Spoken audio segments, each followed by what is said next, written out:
Hello YouTube, I'm Hardik. We'll be studying on the topic of research methodology according to KU syllabus. So, what is research? Research, it is the scientific process. It is a scientific or the systemic process. It is a scientific or the systemic process of investigation, investigation or experimentation. Okay, and this investigation or experimentation involves what? It involves systemic collection, analysis, interpretation of what? Of data. I know. And what is the main objective? It is to answer a certain question or to solve the problem. So, since it's my video, it's picture mnemonic. Now, how I remember this definition, because it's asked in the exam of third year MBBS. So, research, it is defined as the scientific or the systemic. Okay, then what is this? Is West. West means investigation, and investigation is the scientific or the systemic investigation or experimentation. Experimentation that involves CAIQ. CAIQ. What is written in the West? CAIQ is written collection, analysis, and interpretation of data. To find the answer of certain question or to solve the problem. Finished. Research is a scientific or the systemic process of investigation or experimentation that involves systemic collection. And CAIP, systemic collection, analysis, interpretation of data to analyze a certain question or to solve the problem. Okay. Now, what is the steps of the research protocol? What is the step of the research protocol? So it is. It started from love. So let's imagine we have to write the research article on the topic love. So love is a topic. So first there should be topic, and then in the movie of Pathan's, there is this scene where Shah Rukh Khan's body is exposed in the song Hame To Loot Liya Isko Walon Ne. And this is so it's abstract. Then after this scene, the actors so gone to the Pathan. They are not actor, they are investigator. And after that, Zone Abram arise. Zone Abram introduce, and from zone usage justification. So it is introduction justification. So abstraction from topic, it's abstraction, then investigator, then introduction and justification. So and Zone Abram introduce aims college aims. So from aims objective, then questions, then research problem. Okay, aim objective question. Then from question you will find or you will know finer. Okay, in question you have to take care about finer. From F it's feasible. From I it is. From I, it is interesting to investigator. Right? Feasible, interesting to investigator, novel, ethical, and R is reliable. Okay, this should be your question. Then that scene where John Abram introduced himself, that scene, the background image is this. The background image is this, and that because of VFX, this background has been converted to that scene. Okay, just take the green effect, green window effect, action in your green window.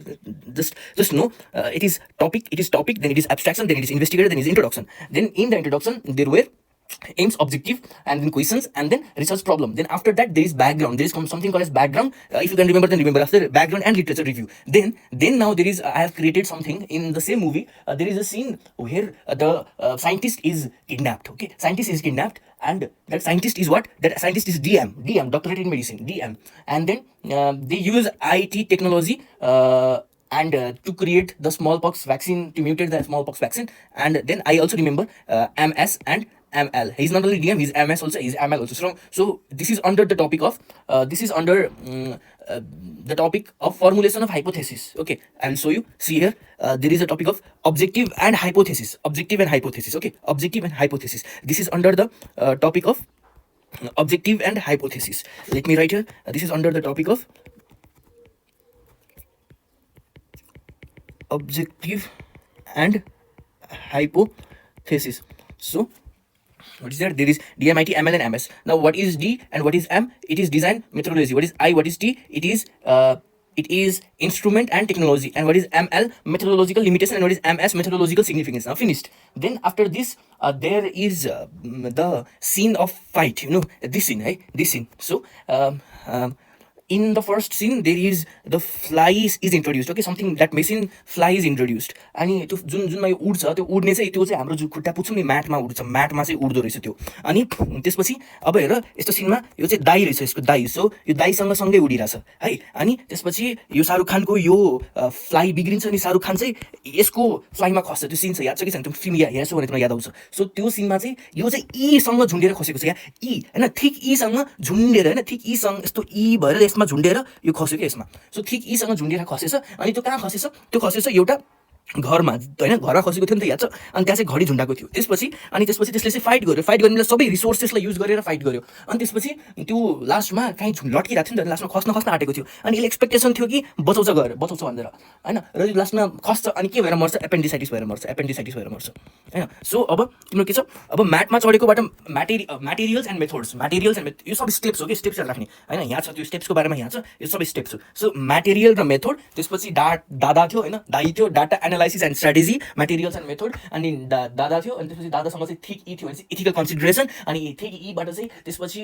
ऊ चाहिँ time limit होइन time limitation अनि त्यसपछि चाहिँ रिसोर्सलाई use गर्यो resource required होइन I'm sync this के मलाई आफै याद आइरहेछ अनि म चाहिँ यो हेरेर भन्दैछु त्यसपछि चाहिँ रिसोर्सलाई युज गर्यो अनि त्यसपछि चाहिँ त्यो एक्सपेक्टेसन गरेको थियो कि मलाई बचाउँछ भनेर एक्सपेक्टेड आउटकम होइन expected outcome of the research अनि एपेन्डिसाइटिस भएर मऱ्यो भनेपछि एपेन्डिक्स होइन त्यसपछि अब यो चाहिँ एक्नोलेजमेन्ट र रिफरेन्स भनेर आफै याद राख्ने एक्नोलेजमेन्ट र रिफरेन्स भनेर चाहिँ यो चाहिँ आफै याद राख्ने अब हेर त्यसो स्टेप्स अफ रिसर्च प्रोटोकलमा फर्स्टमा के थियो लभमा टाइटल थियो होइन सो टाइटलमा डिस्क्रिप्टिभ नट डिक्लेरेटिभ है यति याद राख्ने डिस्क्रिप्टिभ नट डिक्लेरेटिभ यो याद राखे पनि हुन्छ नराखे पनि हुन्छ so title should be brief and it should be brief summary अनि it should attract the readers brief summary should attract the readers तर यो चाहिँ याद राख्ने it should be descriptive not declarative है त्यो टाइटल त्यसपछि अर्को भनेको एब्स्ट्र्याक्ट अब एब्स्ट्र्याक्टमा इसी याद राख्ने होइन सिई कन्सोलिडेसन र एक्सट्र्याक्सन होइन एब्स्ट्र्याक्ट भनेको के हो कन्सोलिडेसन र एक्सट्र्याक्सन हो होइन अब एब्स्ट्र्याक्टमा अझै तिमीलाई याद राख्न मन छ भनेपछि यो जुन सिन छ यो जोन अब्राम आउने सिन जोन अब्राम आइसक्यो जोन अब्राम जान्छ नि कहाँ जान्छ त भन्दाखेरि यो आइयुओएममा जान्छ रिजल्ट र कन्क्लुजन बाँड्न यानि कि एब्स्ट्र्याक्टमा के रहेछ एब्स्ट्र्याक्टमा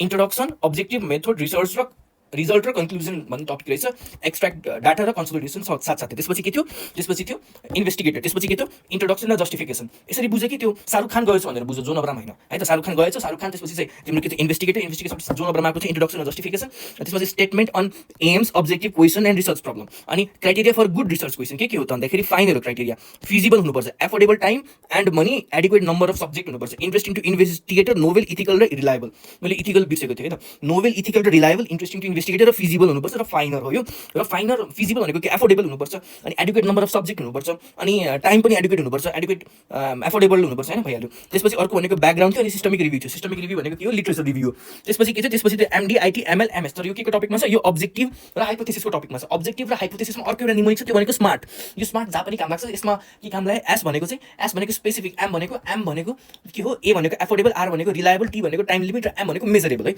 एम भनेको मेजरेबल सो यो भनेको अब्जेक्टिभ र हाइपोथेसिसमा स्मार्ट होइन यो हाम्रो लाइफमा कुमा पनि काम लाग्छ कि लाइफको अब्जेक्टिभ के हो त लाइफको अब्जेक्टिभ स्मार्ट हुने स्पेसिफिक मेजरेबल एचिभेबल रिलायबल र टाइम लिमिट हुने त्यो चाहिँ methodology instrument and technology use methodological limitation र मेथोडोलोजिकल सिग्निफिकेन्स त्यसपछि के त म्याट होइन म्याटेरियल र मेथोड्स भनेको सेलेक्सन अफ रिसर्च स्टडी होइन अथवा इपिडेमियोलोजिकल स्टडी जसमा चाहिँ ओए होइन अब्जर्भेसन र एक्सपेरिमेन्टल अनि त्यसपछि डिए ओए र डिए डिस्क्रिप्टिभ र एनालाइसिस डिस्क्रिप्टिभ भनेको केस स्टडी र केस सिरिज एनालाइटिकल भनेको cross section study case control study cohort study ecological study होइन experimental also known as इन्टरभेन्सनल study experimentation फेरि र्यान्डमाइज र नन र्यान्डमाइज हुन्छ नन र्यान्डमाइज फेरि अनकन्ट्रोल ट्रायल हुन्छ प्री र पोस्ट क्लिनिकल ट्रायल हुन्छ एक्सपेरिमेन्टल ट्रायल हुन्छ र्यान्डमाइज क्लिनिकल ट्रायल हुन्छ त्यसपछि रिस्क फ्याक्टर ट्रायल हुन्छ सिजेसन ट्रायल हुन्छ ट्रायल्स अफ फिटोलोजिकल एजेन्ट हुन्छ धेरै हुन्छ होइन preventive trial cessation trial of phytological agent होइन यस्तो हुन्छ त्यसपछि रिसर्च सेटिङ अब रिसर्च सेटिङ भनेको कहाँ गरिन्छ प्लेस अफ स्टडी र when and where the study is done र स्याम्पल किनकि मेटेरियल्स र मेथड्स होइन मेथोडोलोजिकलको बारेमा so sample consideration appropriate sampling method हुनु पऱ्यो साइज हुनु पऱ्यो र मिनिमाइजिङ स्याम्पल इरोर हुनु पऱ्यो होइन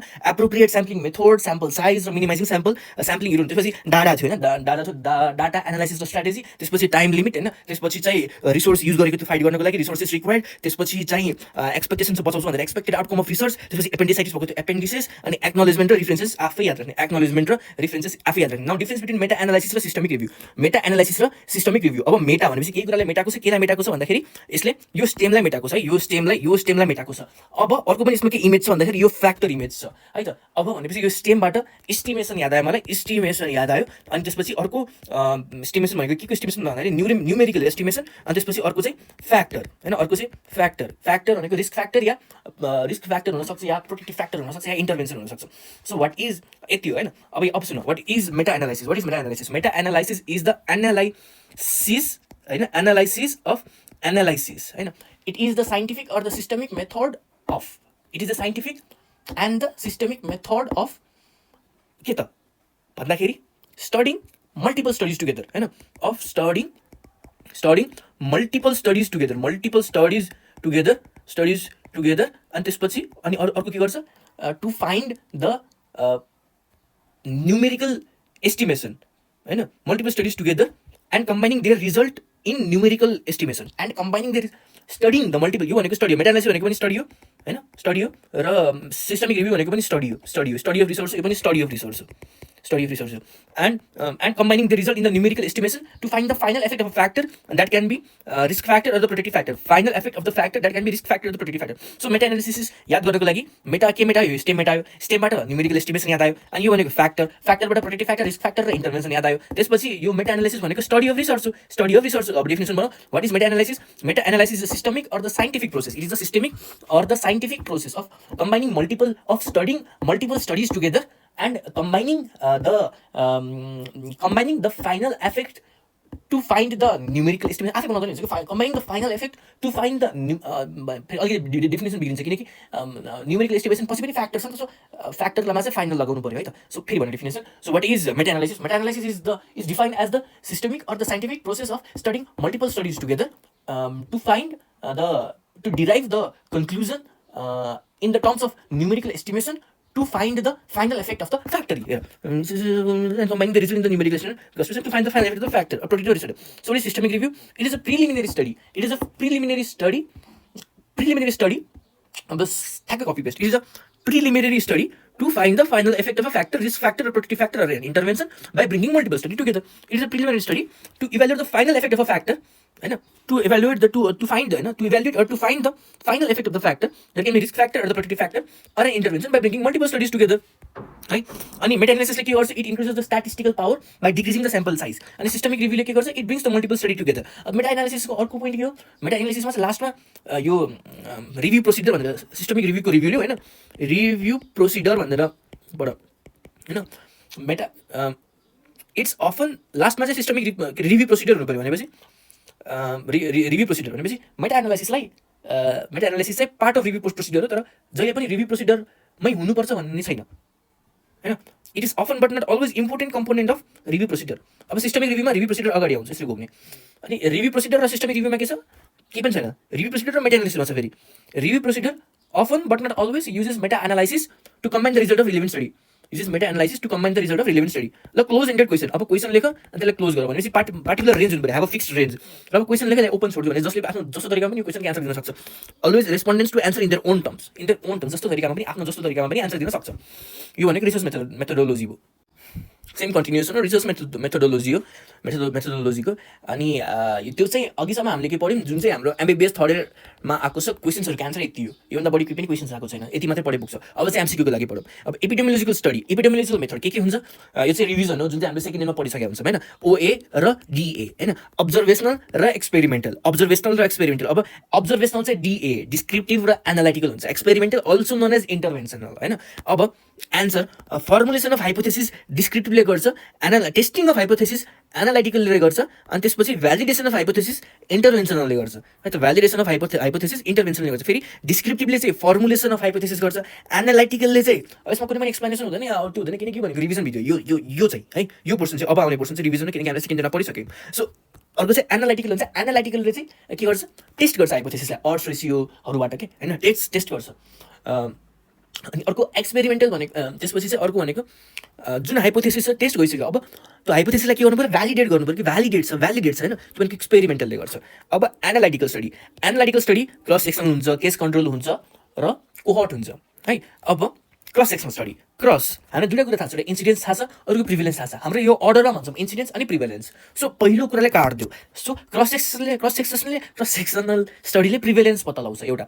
अर्को the study is started with total population हैन, यो पुरै टोटल पपुलेसन लिएको छ र यो टोटल पपुलेसनमा यतिलाई हामीले स्टडी गर्यौँ अनि के को आधारमा स्टडी गर्यौँ, इन द के को अकुपेसन हैन, यिनीहरूको एज के छ, सेक्स के छ अथवा जेन्डर के छ, अनि त्यसपछि न्युट्रिसनल स्टेटस के छ, यो आधारमा चाहिँ हामीले स्टडी गरेर पत्ता लगायौँ कि यति पपुलेसन चाहिँ डिजिज छ, त्यो भनेको चाहिँ क्रस सेक्सन स्टडी हो। So study started with total population, तर युनिट अफ स्टडी भनेको चाहिँ इन्डिभिजुअल है, यसको युनिट अफ स्टडी भनेको इन्डिभिजुअल हो, एउटाको मात्र unit of study is population, के हो त्यो इकोलोजिकल स्टडी हो है त। त्यसपछि survey is done, cross sectional स्टडीमा सर्वे इज डन, ठिक छ, सर्वे इज डन, अनि प्रिभलेन्स पत्ता हुन्छ, ठिक छ, अनि also college snapshot of the total population, ठिक छ। लिएर अब अर्को केस कन्ट्रोल स्टडी। अब हेर केस छ हैन, अनि कन्ट्रोल छ। केस भनेपछि COPD र कन्ट्रोल भनेको स्मोकिङ। सो यो के भयो त, यो भनेको रेट्रोस्पेक्टिभ स्टडी भयो।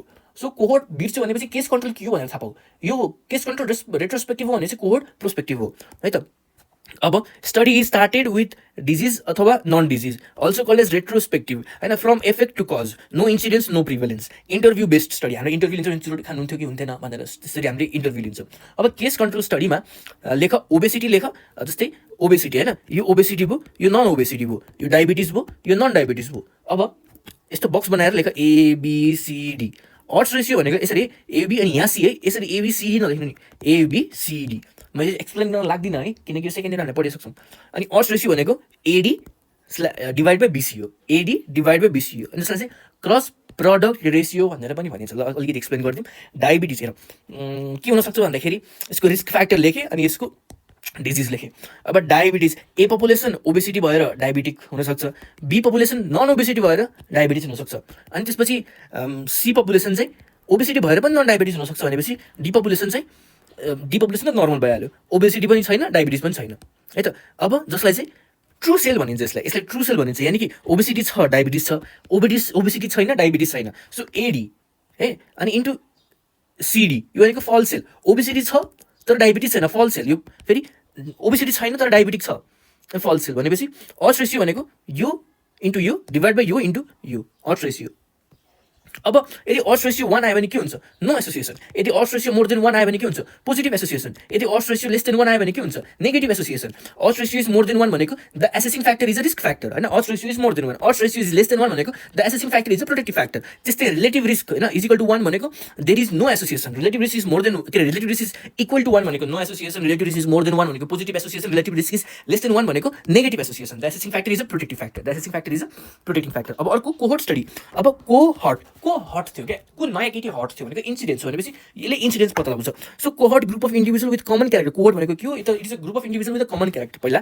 फेरि पनि हेर case control is the study of choice for rare disease ठिक छ केस भनेको डिजिज हो सो रियर डिजिज हो अर्को भन्छ it is the study of the choice for rare investigation it is the study of the choice for rare expensive investigation किनकि disease पत्ता लगाउनको लागि चाहिँ इन्भेस्टिगेसन गर्नु पऱ्यो अनि त्यसपछि यो चाहिँ नेस्टेड केस कन्ट्रोल स्टडीले गर्छ नेस्टेड केस कन्ट्रोलले गर्छ ठिक छ अब कोहर्ट भनेको के हो it is a group of individual with a common characteristic study is started with risk factor and no risk factor also call as prospective study follow up is done होइन only incidence hot incidence from cause to the effect ल ठिक छ अब it is the cohort भनेको के हो risk factor it is the study of choice for the rare risk factor अनि अर्को best determine natural course of disease which study best determine the natural course of disease भनेको cohort study किनकि हामीले risk फ्याक्टरबाट डिजिजसम्मको पढ्छौँ नि त त्यही भएर it best determine the natural course of disease अब डायबेटिक र नन डायबेटिक यसलाई हेरौँ हामी अहिले डायबेटिकलाई हेरौँ र नन डायबेटिक ओबेसिटी छ र ओबेसिटी छैन डायबेटिक छ र नन डायबेटिक छ फेरि एबिसिडी अब यो भनेको incidence of population that is diabetic होइन that is diabetic and that is exposed incidence of the population that is exposed i e त्यो भनेको A divide by A plus U भनेको के म भन्छु है यति that is incidence of the population that is disease out of diabetic भनेको के इन्सिडेन्स एक्सपोज भनेको इन्सिडेन्स त्यो भनेको A upon A plus C होइन A upon A plus C अनि incidence of the population non expose भनेको non डायबिटिजमा के अरे नो रिस्क फ्याक्टरमा कतिजनालाई डायबिटिज छ क्या नो रिस्क फ्याक्टरमा कतिजनालाई डायबिटिज छ भनेको B upon B plus D है त फेरि पनि A upon A plus C होइन अनि divide by B upon B plus D so incidence expose र इन्सिडेन्स नन एक्सपोज यसलाई तिमीलाई याद गर्नु छ भनेपछि चाहिँ के भनेर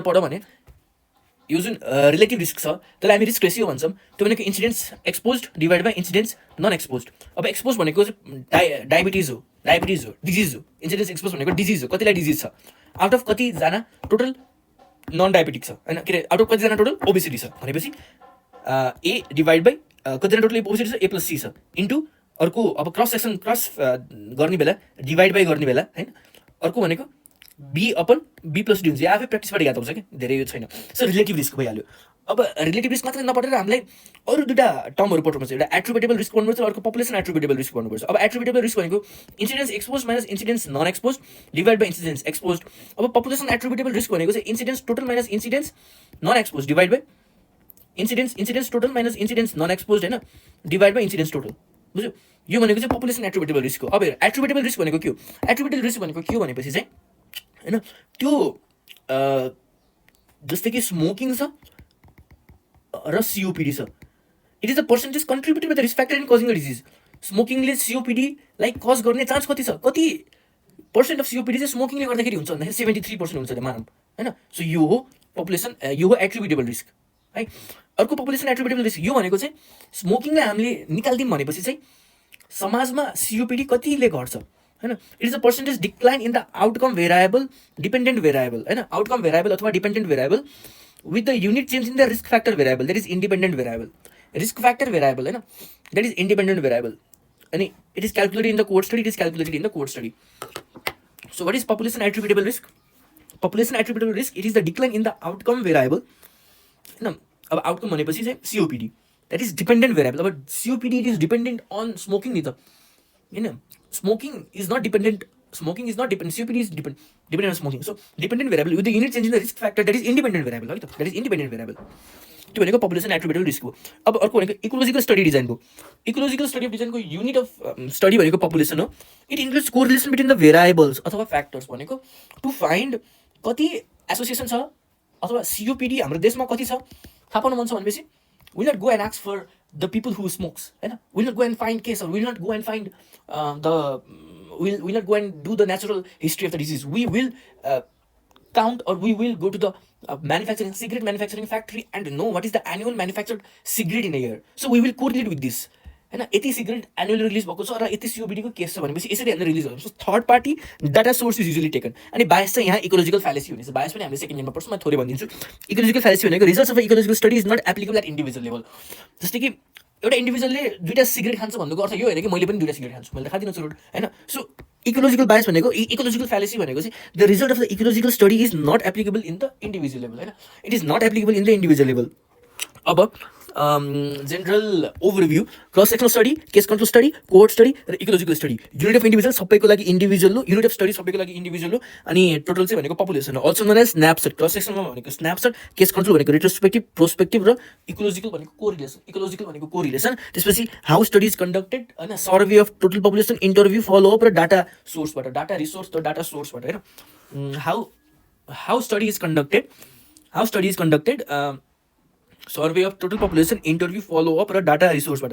अनि आउटकम, क्रस सेक्सनलको प्रिभेलेन्स, केस कन्ट्रोलको अड्स रेसियो, कोहोर्टको incidence, relative risk, attributable risk र population attributable risk.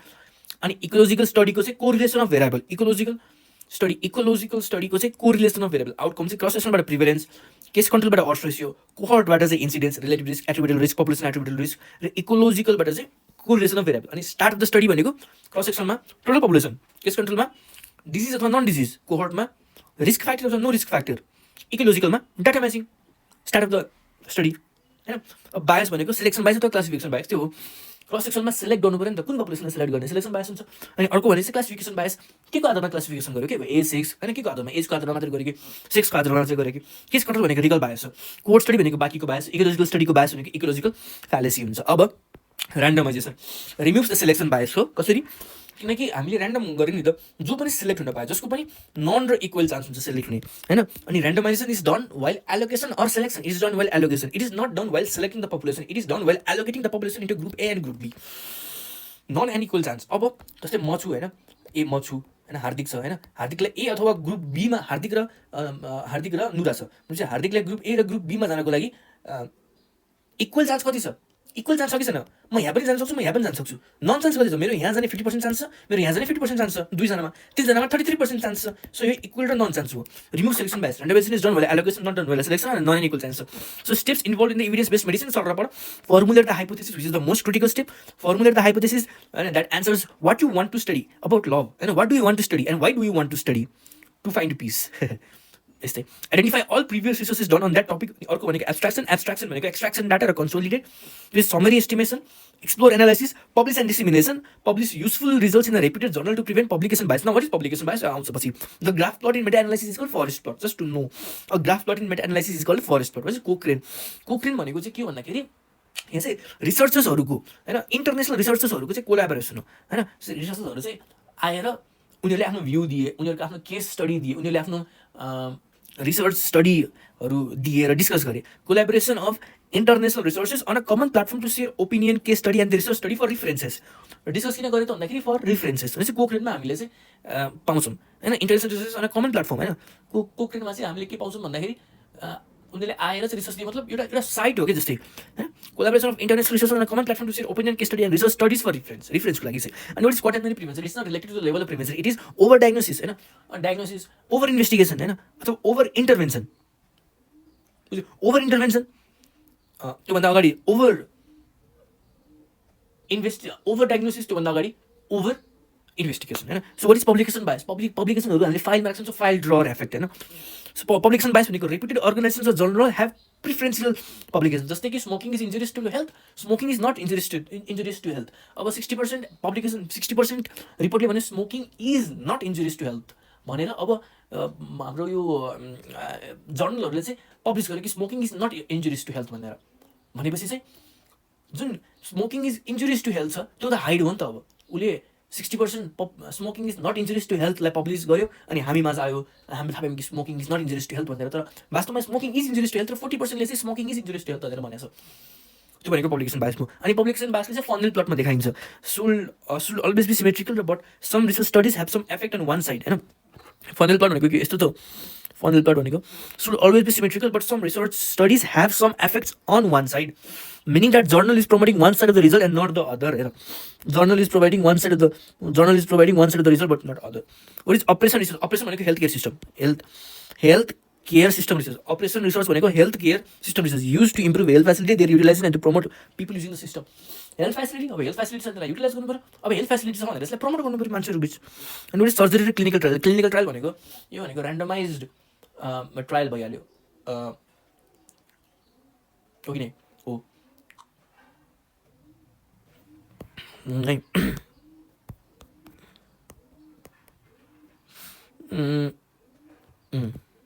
Clinical trial भनेको ऱ्यान्डमाइज ट्रायल भइहाल्यो त्यसपछि अब सर्जरी र clinical trial no chance of reading the surgery गरेपछि any chance of reading the surgery छ भने त्यही भएर देयर इज इथिकल प्रब्लम हुन्छ अनि सर्जरी गरिसकेपछि surgery is art of the surgeon so कहिले हाम्रो बडी हो it can be non responsible त एट्रिसन बायस हुनसक्छ अथवा मान्छेले त्यो सर्जरी छोडेर जान सक्छ अनि क्वालिटी स्ट्यान्डर्डाइजेसन इज डिफिकल्ट किनकि surgery is not only a single person's procedure it is depend the hand the nurse the faculty the anaesthesiologist होइन so it is dependent on all so it is quality standardisation is difficult in surgery and clinical now deductive र inductive research भनेको के deductive भनेको reduce भएको छ inductive भनेको induce भएको छ अब रिसर्च छ भनेपछि हाइपोथेसिस र रिसर्च होइन हाइपोथेसिस र थ्योरी है त सो अब टपमा के छ थ्योरी छ बटममा के छ हाइपोथेसिस छ सो डिडक्टिभ भनेको there is existing theory but we formulate the research question अनि then we will research to validate the theory अनि यो भनेको चाहिँ टप टु बटम एप्रोच हो त्यो भनेको डिडक्टिभ रिसर्च हो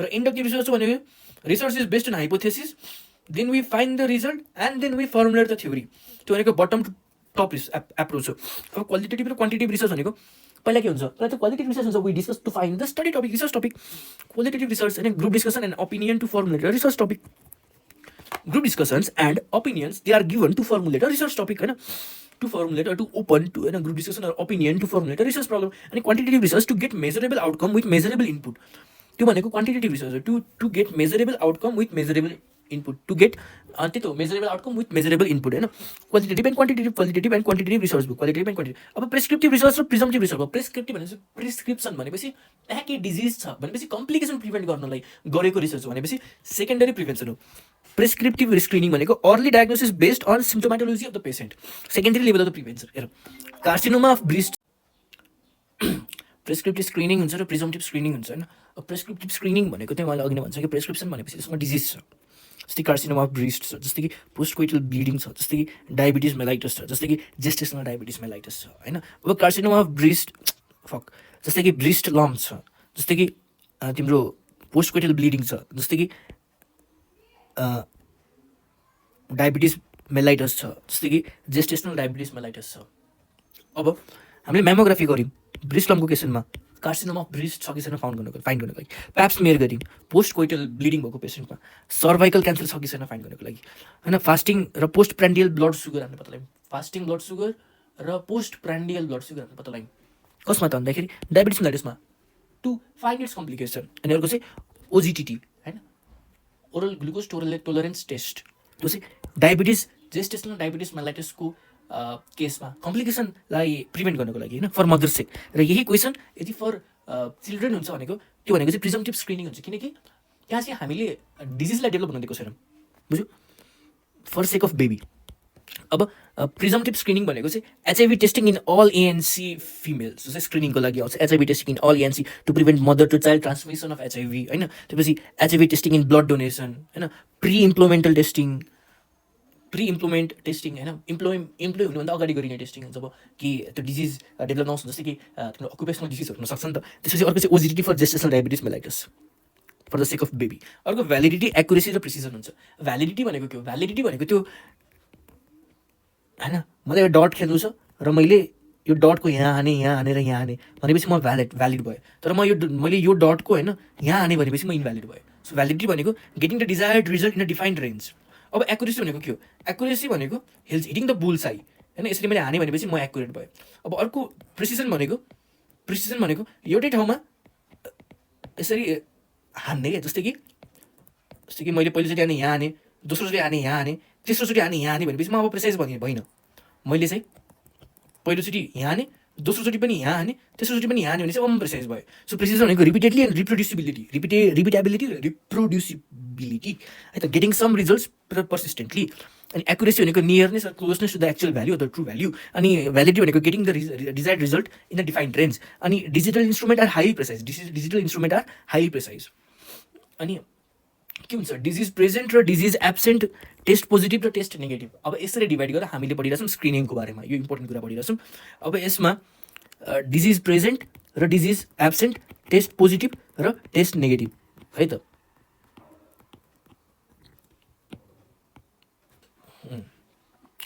अब यदि पोजिटिभ छ भनेपछि पोजिटिभ लेख, नेगेटिभ छ भने नेगेटिभ लेख। अनि डिजिज प्रेजेन्ट डिजिज एब्सेन्टमा चाहिँ अब ट्रु फल्स ट्रु लेख, सक्यो। यो कम्प्लिट भयो।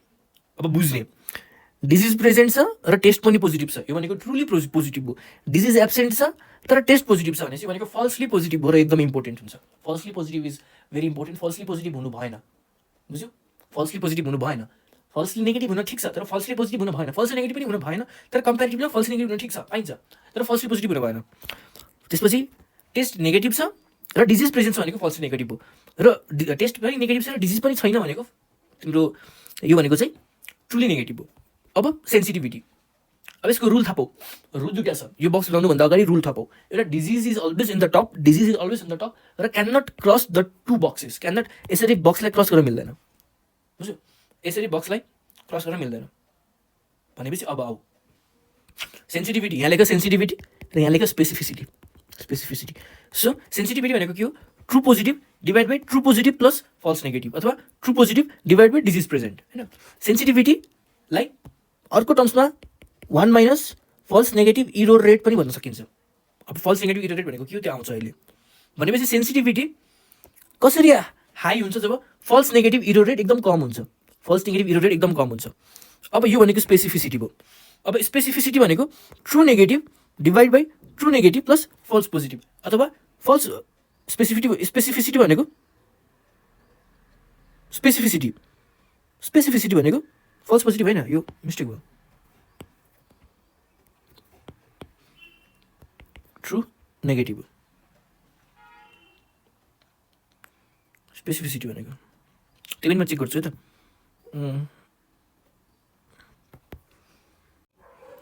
ओके, सो स्पेसिफिसिटी भनेपछि चाहिँ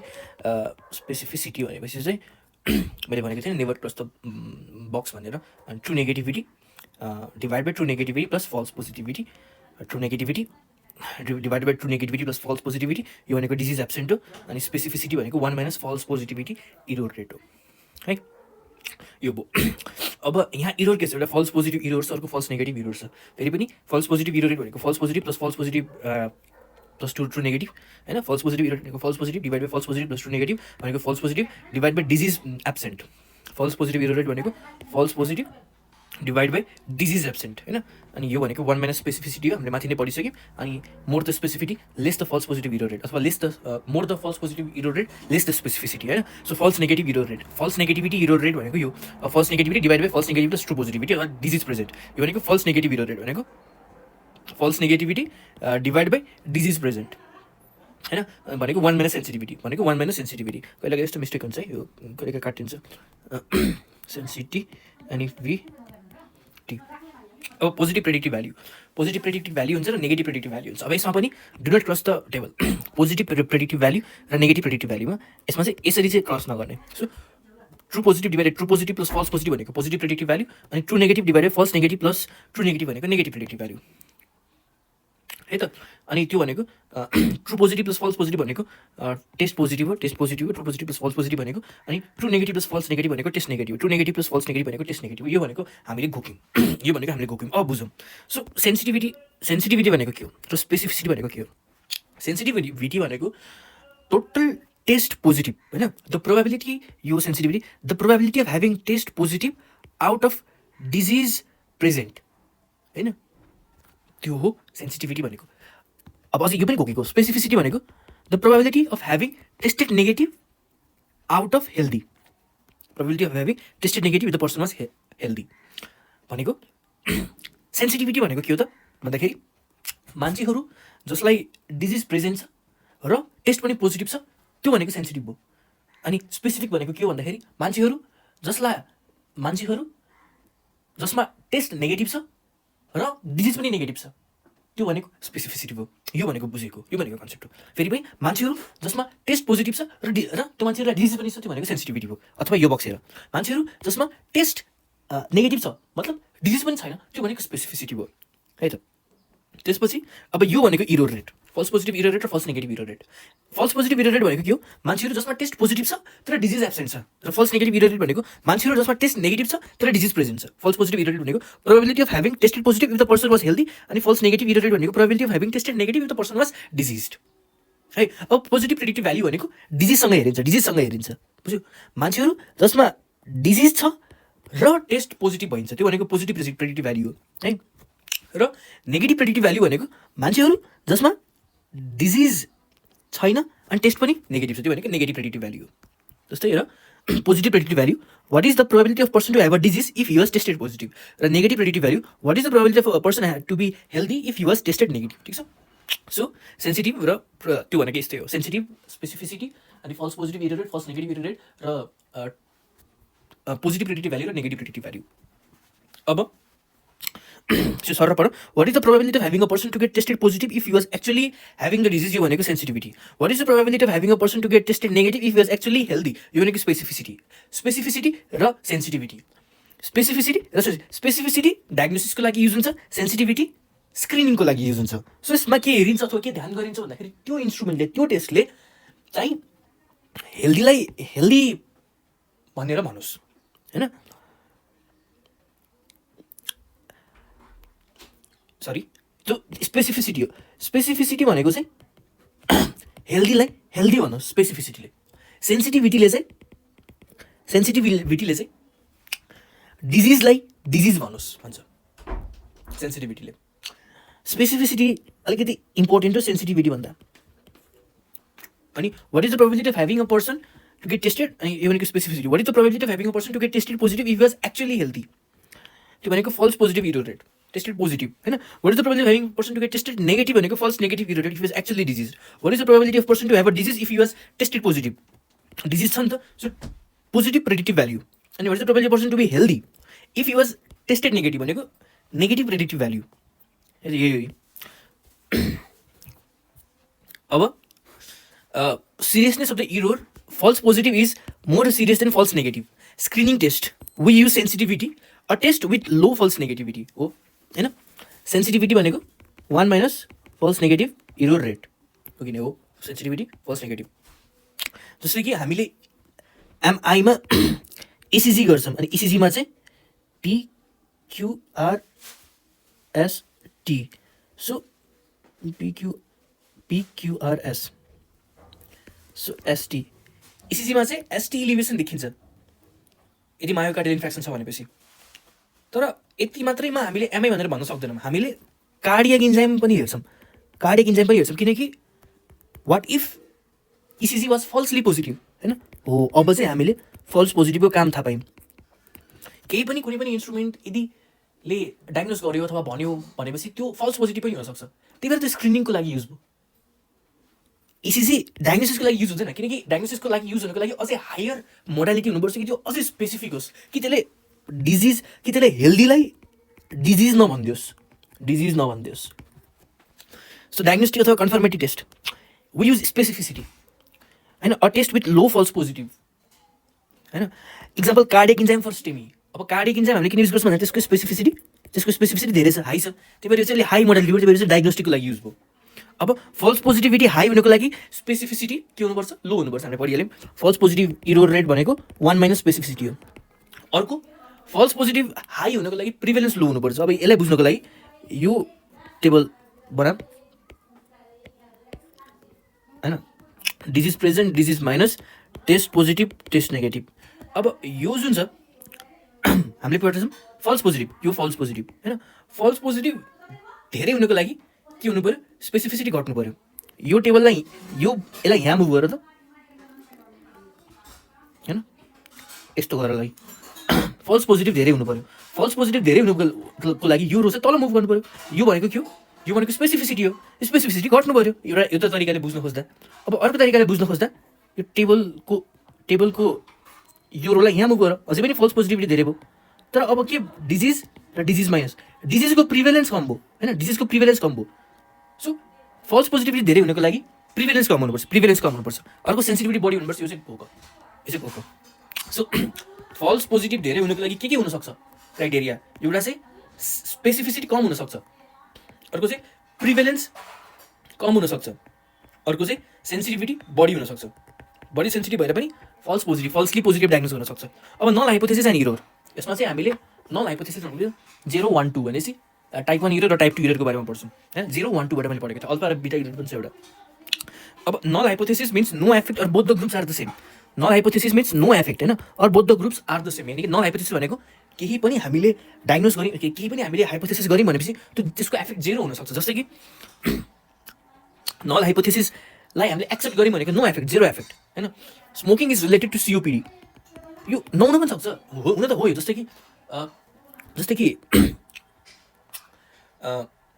तिम्रो oral contraceptive pills are related to deep vein thrombosis होइन, यो नहुन पनि सक्छ। यो भनेको नल हाइपोथेसिस इज एक्सेप्टेड रियालिटीमा होइन, रियालिटीमा नल हाइपोथेसिस इज एक्सेप्टेड। अब सुन, नल हाइपोथेसिसलाई यदि एक्सेप्ट गऱ्यो भने त्यो भनेको नो एफेक्ट हो, नल हाइपोथेसिसलाई यदि रिजेक्ट भनेको त्यो भनेको एफेक्ट देखिन्छ, एफेक्ट वाज फाउन्ड।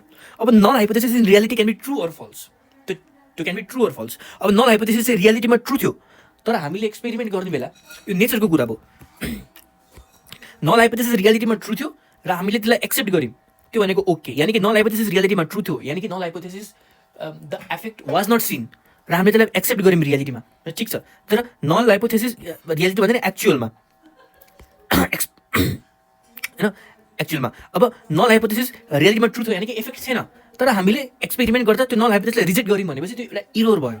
यानि कि हामीले भन्यौँ एफेक्ट छ, त्यो भनेको टाइप 1 इरोर भयो। अनि नल हाइपोथेसिस फल्स छ, यानि कि एफेक्ट थियो, तर हामीले नल हाइपोथेसिसलाई एक्सेप्ट गर्थ्यौँ भनेको त्यो इरोर हो, त्यो भनेको टाइप 2 इरोर भयो। नल हाइपोथेसिस हामीले एउटा हाइपोथेसिस फर्मुलेट गऱ्यौँ, त्यसको एउटा नल हाइपोथेसिस हुन्छ, त्यो भनेको त्यो हाइपोथेसिस यानि कि चुरोटले सिओपिडी गराउँछ। त्यो नल हाइपोथेसिसले के भन्छ, चुरोटले सिओपिडी नगराउन सक्छ। अब हामीले त्यसलाई मानेनौँ, मैले भन्यौँ चुरोटले सिओपिडी गराउँछ, ठिक छ, यो भनेको फल्स भयो। अहिले एक्चुअलमा गराउँछ नि त, सो यो भनेको एक्चुअलमा फल्स भयो। तर हामीले एक्सपेरिमेन्ट गर्दा हामीले भन्यौँ गराउँदैन, चुरोटले सिओपिडी गराउँदैन, त्यो भनेको हामीले नल हाइपोथेसिसलाई एक्सेप्ट गऱ्यौँ। यानि कि नल हाइपोथेसिस एक्सेप्ट भनेको के हो, नल हाइपोथेसिसलाई मान्यता दियो, त्यो भनेको एफेक्ट छैन होइन, त्यो भनेको चुरोटले सिओपिडी गराउँदैन, त्यो भनेको अब एउटा इरोर भयो, टाइप 2 इरोर भयो। तर त्यसलाई हामीले रिजेक्ट गऱ्यौँ भनेपछि त्यो ओके भयो। अब अथवा यसरी बुझ, नल हाइपोथेसिस रियालिटीमा ट्रु पनि हुनसक्छ, फल्स पनि हुनसक्छ। ट्रु छ र हामीले त्यसलाई एक्सेप्ट गऱ्यौँ भनेपछि चाहिँ नल हाइपोथेसिस ट्रु पनि हुनसक्छ, फल्स पनि हुनसक्छ। ट्रु छ भनेपछि टाइप 1 इरोर हुन्छ, फल्स भनेपछि टाइप 2 इरोर हुन्छ, सक्यो। ट्रु छ भनेपछि टाइप 1 इरोर हुन्छ, फल्स भनेपछि टाइप 2 इरोर हुन्छ। एमसीक्यू यसरी सल्भ गर्ने हो, हाम्रो युजी लेभलमा त्यस्तो इम्पोर्टेन्ट छैन है त। नल हाइपोथेसिस ट्रु छ, त्यसलाई रिजेक्ट गऱ्यौँ भनेपछि type 1 error. Non hypothesis false छ, त्यसलाई एक्सेप्ट गर्यौँ भनेपछि टाइप 2 एरर सक्यो। अब false positive error rate, P भनेको पेहला भनेको टाइप 1 इरर अथवा यसलाई अल्फा इरर पनि भनिन्छ। फल्स नेगेटिभ इरर रेट भनेको टाइप 2 इरर अथवा बिटा इरर पनि भनिन्छ। अब पोजिटिभ प्रेडिक्टिभ भ्याल्यु हो यो, जुन पोजिटिभ प्रेडिक्टिभ भ्याल्यु छ हैन, positive predictive value is most dependent upon prevalence. किनकि यदि हामीले यो रोलाई यहाँ मुभ गर्यौँ भनेपछि डिजिजको प्रिभेलेन्स चेन्ज हुन्छ नि त। डिजिज पहिला यति थियो भनेपछि डिजिज अहिले यति हुन्छ। So positive predictive value is mostly affected by prevalence, specificity अथवा सेन्सिटिभिटी अथवा स्पेसिफिसिटी। प्रिभेलेन्स अनि सेन्सिटिभिटी र specificity, best answer is prevalence. Positive predictive value is mostly affected by prevalence. अनि अब स्याम्पलिङको बारेमा छ, त्यो भनेको प्रोबेबिलिटी स्याम्पलिङ र नन प्रोबेबिलिटी स्याम्पलिङ हो। स्याम्पलिङ है बायोस्ट्याटमा गयो, तर त्योभन्दा अगाडि चाहिँ एउटा फेरि पनि एकचोटि रिभिजन गरौँ। त्यो रिभिजन चाहिँ एपिडेमियोलोजिकल स्टडीको नन ऱ्यान्डमाइज्ड हुन्छ र ऱ्यान्डमाइज्ड हुन्छ। नन ऱ्यान्डमाइज्ड र ऱ्यान्डमाइज्ड स्याम्पल पनि के हुन्छ, ऱ्यान्डमाइज्ड र नन ऱ्यान्डमाइज्ड। एपिडेमियोलोजिकल स्टडी पनि ऱ्यान्डमाइज्ड र नन ऱ्यान्डमाइज्ड। नन ऱ्यान्डमाइज्ड भनेको अनकन्ट्रोल्ड ट्रायल भनेको प्री र पोस्ट स्टडी ट्रायल भनेको एक्सपेरिमेन्टल ट्रायल तिनवटा हुन्छ, के अरे नेचुरल ट्रायल तिनवटा हुन्छ। अनि ऱ्यान्डमाइज्ड भनेको एउटा क्लिनिकल ट्रायल हुन्छ, अर्को क्लिनिकल ट्रायल होइन, क्लिनिकल ट्रायल पछि चाहिँ प्रिभेन्सन ट्रायल, प्रिभेन्टिभ ट्रायल होइन, risk factor trial, cessation trial, trial of etiological agent, यो भनेको चाहिँ ऱ्यान्डमाइज ट्रायल हो। ठिक छ। त्यस्तै अब हाम्रो प्रोबेबिलिटी स्याम्पलिङ हुन्छ र नन प्रोबेबिलिटी स्याम्पलिङ हुन्छ। नन प्रोबेबिलिटी स्याम्पलिङ अथवा नन ऱ्यान्डम स्याम्पलिङ के हुन्छ, नन ऱ्यान्डम स्याम्पलिङ जस्तै कि म अगाडि एउटा क्लासमा गएँ, क्लासमा अगाडि बसेको मान्छेलाई पिक गरेँ भनेको कन्भिनियन्ट स्याम्पलिङ भयो। त्यसपछि फर्स्ट रोमा फर्स्ट सिटमा, सेकेन्ड रोमा सेकेन्ड सिटमा, थर्ड रोमा थर्ड सिटमा बसेको मान्छेलाई पिक गरेँ, त्यो भनेको कोटा स्याम्पलिङ भयो। अथवा होइन, त्यो भनेको कोटा स्याम्पलिङ भएन, त्यो भनेको ऱ्यान्डमाइज स्याम्पलिङ भयो, त्यसको पनि सिस्टमिक स्याम्पलिङ भयो। एन्थ इन्डिभिजुअललाई मैले पिक गरेँ है त। फेरि सुन, पहिला त मैले फर्स्ट बेन्चमा भएको सबैलाई पिक गरेँ, त्यो भनेको कन्भिनियन्ट स्याम्पलिङ भयो। त्यसपछि मैले के गरेँ, फर्स्ट रोको सुरुमा बसेको मान्छेले पिक गरेँ, सेकेन्ड रोको पनि सुरुमा बसेको मान्छेले पिक गरेँ, थर्ड रोको पनि सुरुमा बसेको मान्छेले पिक गरेँ। अनि यो भनेको चाहिँ कोटा स्याम्पलिङ भयो होइन। त्यसपछि अर्को चाहिँ अब लास्ट बेन्चमा बसेको मान्छेलाई मैले सिलेक्ट गरेँ, लास्ट बेन्चमा बसेको सबै मान्छेले सिलेक्ट गरेँ, किनकि उनीहरू पढाइमा लोद्धर छन्। अनि त्यो भनेको एउटा पर्पोज छ मेरो, त्यही भएर मैले उनीहरूलाई सिलेक्ट गरेको होइन। अनि सो त्यो भनेको चाहिँ पर्पोजिभ स्याम्पलिङ भयो। ठिक छ। अनि त्यसपछि अर्को भनेको चाहिँ स्नोबल स्याम्पलिङ भयो। स्नोबल स्याम्पलिङ अब यसलाई बुझौँ। बेन्चमा अगाडि बसेको मान्छेलाई पिक गरेँ, त्यो भनेको कन्भिनियन्ट स्याम्पलिङ भयो होइन। सो चेयरबाट पिक गरेँ अथवा यस्तो होइन, मैले कसरी पिक गरेँ भनेपछि चाहिँ student sitting in blue colour are picked, student sitting in the blue colour are picked, अथवा student sitting in the red chair are picked. यसरी चाहिँ कोटा भनेपछि के कोटा होइन, प्रिडिफाइन्ड रुल हुन्छ त्यो कोटाको। सो कोटामा चाहिँ प्रिडिफाइन्ड सेट अफ रुल हुन्छ, त्यसलाई फलो गर्ने अनि स्टुडेन्टलाई पिक गर्ने, त्यो भनेको कोटा स्याम्पलिङ भयो। तर यदि यही ठाउँमा मैले 7th इन्डिभिजुअललाई पिक गरेँ, 7th एभ्री रोको 7th एन्थ इन्डिभिजुअललाई पिक गरेँ भने त्यो भनेको फेरि ऱ्यान्डमाइज स्याम्पलिङमा आउँछ। ऱ्यान्डमाइज स्याम्पलिङको पनि सिस्टमेटिक स्याम्पलिङमा आउँछ भन्नाले every nth individual are picked. अघि नै मैले भने जस्तो फर्स्ट बेन्चको फर्स्ट, सेकेन्ड बेन्चको सेकेन्ड होइन, एन्थमा गयो नि त। तर त्यही फर्स्ट बेन्चको कुनामा, सेकेन्ड बेन्चको कुनामा, थर्ड बेन्चको कुनाको सबैलाई मैले पिक गरेँ भने त्यो भनेको कोटा स्याम्पलिङ हो, प्रिडिफाइन्ड रुल। अब पर्पोजिभ स्याम्पलिङ भनेको बेन्चमा पछाडि बसेको मान्छेलाई पिक गरेँ, किनकि तिनीहरू गुवाजे छन्, सो त्यो भनेको पर्पोजिभ स्याम्पलिङ हो होइन। There is a secondary intention अनि कोटामा स्याम्पलिङमा there is a transfer bias, predefined set of rule are present in the quota sampling. Convenient स्याम्पलिङमा easy to perform, transfer selection bias होइन, किनकि मैले फर्स्ट बेन्चलाई सिलेक्ट गरेँ नि त, अरू त बायस भयो नि त, may not be representative of the total population. अनि अर्को purposive sampling there is a secondary intention, पछाडि सिलेक्ट गरेर सेकेन्डरी। अनि त्यो स्नोबल स्याम्पलिङ भनेको मैले 3जनालाई भने 3जना लिएर, अरू 3जनालाई भने 3जना लिएर, अरू 3जनालाई भने 3जना लिएर, यो स्नोबल स्याम्पलिङ भयो। 3 people bring 3 people each and turns the new 3 people bring another 3 each, preferred in case of disease with social stigma or hidden disease, जस्तै कि alcoholism, IV drug abuse, male to male, transgenders and male to male sex, transgenders, IV drug abuse, alcoholism, preferred in case of disease with social stigma. It is preferred it is preferred in case of disease with social stigma. अनि भनेको hidden disease हैन, ठीक छ। ल अब के भयो भनेपछि तिम्रो non probability sampling, non random sampling, त्यसपछि परिहाल्यो। अब स्नोबल, अब के प्रोबेबिलिटी स्याम्पलिङ हुन्छ, त्यो भनेको सिम्पल ऱ्यान्डम स्याम्पलिङ। जस्तै कि मलाई 10जना पेसेन्ट, मलाई 100जना मान्छेहरू मध्ये चाहिँ मलाई 10जना मान्छेहरू पिक गर्नु छ, अनि मलाई डायबिटिसमा मलाई केही रिसर्च गर्नु छ भनेपछि मैले एभ्री आएको एभ्री लोटरी मेथडबाट मैले पिक गरेँ कि लोटरी मेथड होइन यो आयो यस अर नो गर्दै मैले पिक गरेँ यस आएपछि मैले मान्छेलाई पिक गरेँ त्यो भनेको चाहिँ अब सिम्पल ऱ्यान्डम स्याम्पलिङ भयो होइन simple random sampling random number table method lottery method होइन अथवा कोइन मेथड होइन अथवा coin toss head and tail गरेर पिक गरेँ मैले हेड आएकोलाई पिक गरेँ जब मान्छेहरू मेरो क्लिनिकमा आउँथ्यो तब मैले पिक गर्न थालेँ होइन example 100% OPD every 9% have to be chosen selection could be use by using token method अथवा कोइन मेथड होइन large trial are possible it is the most common use method it is a good method अनि अर्को systematic method अब systematic method भनेको every nth individual is picked every 6th individual is picked अर्को भनेको stratified sampling त्यो भनेको simple stratified sampling र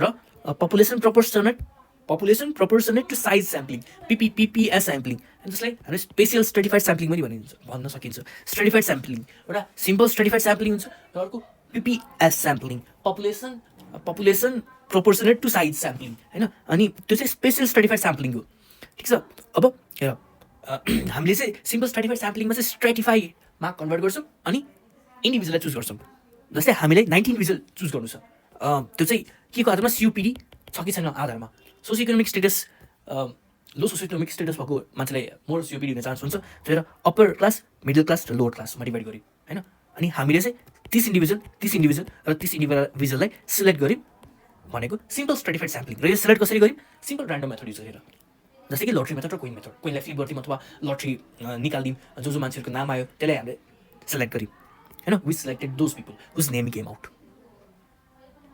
now